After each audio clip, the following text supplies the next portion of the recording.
Right. So this is going to be a bit of a video I've been wanting to make for quite some time.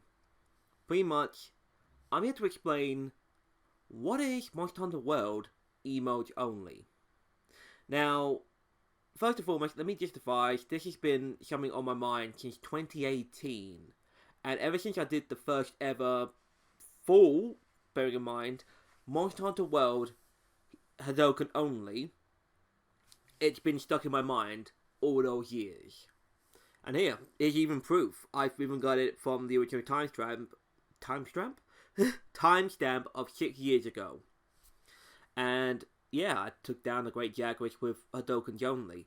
As the big thing was, a lot of people beat it with the Hadoken as the last hit, whereas I decided to do it as the emotes only. Now, let's go back over to how do I explain what emotes only, because this is the challenge I've been doing for the last few months. So, as I say that, let's look at the first and foremost. So here I'm in the training environment, and right now I go to the gestures and I got the 3 emotes that I know produce damage. The first one being the Hadoken, the very first one. Projectile at 11 damage. Now of course, that's only so far of distance, as this has been the main option of what I've been doing for every single move. But when I come to a certain distance, it still goes. So I have been using that as my go-to option, as if I can put some distance between me and the monsters per Hadoken, it works a lot better in my favour. But there's only so much reach as you can do for it. Every time I've used it, the damage is at a set minimum of 11 hit. But a lot of them could also do up to 13 damage per monster. Now, that being said, there's also 2 other emotes. The second emote is as follows, the Shoryuken. 6 damage. Now, the only downside is that it had a critical rate of 6 damage. Comparing the Hadoken to the Shoryuken, the Hadoken is somehow got a unique property in which that every hit it does is always a critical and will ignore all different armors. Whereas the Shoryuken, while shown here, does 6 damage to an actual monster, it could fall down to 2 damage to 4 damage, and going up by 1 point per critical. And as referenced in this one as well, if I were to do the Shoryuken, it also uses stamina. So if you're doing it constantly, when trying to then dodge away from a monster, you've got a less amount of stamina. Now comes the last weapon of the emotes only option. This one is more of a situational, but it does involve getting close to the monster, as it's the Devil May Cry dual guns, as shown.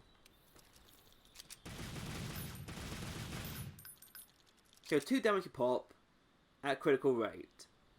Unfortunately, and against an actual monster, those damage numbers will go down to 1, or if they can crit, to 2.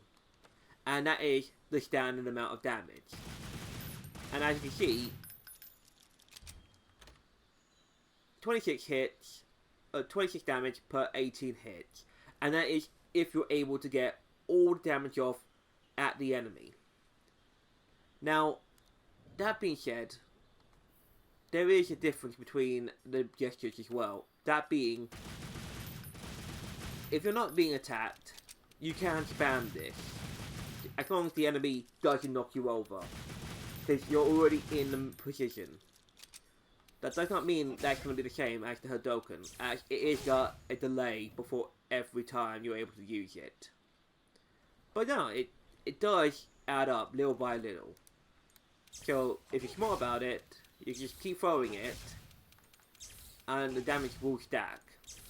The plus side about this is that all emotes do add on to the point of, if the monster is sleeping, you will get double damage. The emotes also produce stun potential. But unfortunately, you are not able to buff the emotes by any damage. So, whatever the damage you hit per monster, that's the damage you're getting. There is no attack duel that can improve it. The only thing this is very much a maybe, I need to see if there's anyone that can provide a confirmation about this, is if you equip a stun duel, could that help stun a monster even more? That also being towards Ishior's power. It's something that needs to be looked into further, but hey, the thing is about this is that emotes only can be a possibility. I have multiple videos confirming this, and I'm at a point where I'm at the elders. But I want to at least take this moment to say, hey, this is possible. But it does take a lot of time and effort into it, so hey, if you get any interest for this one, please follow it, talk to me, and hey, give me ideas, because I would like to push further in this, because if I can't beat World, then it happens, but if I can beat World, I would like to go into Iceborne. But yeah, for the meantime then, I hope everyone understands this little tutorial I made for this. Well, a tutorial, an explanation if anything, hopefully to just say, hey, this is the thing I've been doing.